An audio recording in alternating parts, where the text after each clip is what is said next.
Let's transition to England, where the big game this weekend, Chelsea, Manchester United, finished 1-1. Both goals in the second half. Jorginho from the penalty spot after McTominay tackled Broja to the ground. And then Casemiro in stoppage time, a looping header off the fingertips of Kepa, off the post, and then just across the line. His first goal for United. What a time to get it. So it finished 1-1.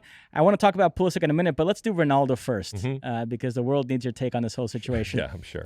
United's previous game against Tottenham was a rousing 2-0 win at Old Trafford, their best performance of the season. Ronaldo didn't start, refused to come on as a sub, and then stormed out of the stadium before the game was over. And the punishment was that he was dropped from the squad for this game. You asked me a few weeks ago on this pod if what was happening with United this season was going to damage Ronaldo's legacy, and I said no. I'd like to amend my answer.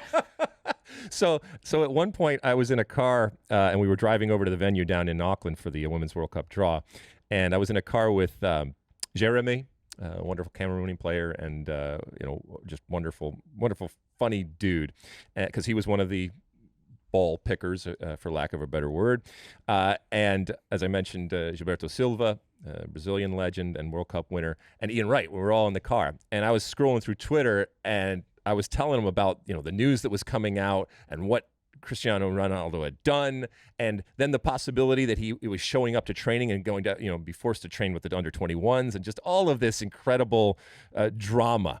And they were laughing their asses off, as all of us were from afar. But to your point, obviously it's not a good look for him. And that it's happening in the moment when his nemesis or greatest adversary, if you will, Messi, is kind of gracefully going off into the sunset. It makes it look that much worse that he is behaving in this manner. Having said all of that, I mean, Cristiano Ronaldo, we know, wears his heart on his sleeve. And he is, I think I can use the word at times, immature in the way that he reacts to things.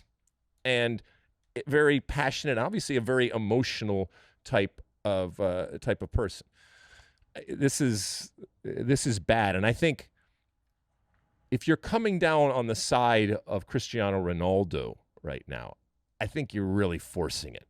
And it's not to say that he should be banished and banned. I mean, players behaving badly, that's nothing new. That happens constantly. Whether in front, this is obviously a guy who's oftentimes in front of it and in front of the camera, or a lot of times behind the camera when this is happening in much more private type of setting. But nothing that Cristiano Ronaldo does is private. But justifying his actions and his behavior simply because of the fact that you like him as one of the great players ever to play the game, I think you're bending over backwards. And there are hills to die on when it comes to Cristiano Ronaldo. His behavior right now and over the last week and weeks, I don't think that's one of the hills. You like that clip?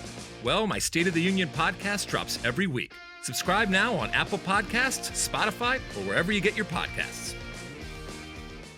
You like that clip? Well, my State of the Union podcast drops twice a week right here on my very own YouTube page. The only way to stay up to date is to hit that subscribe button down below. Size the day, and see you soon.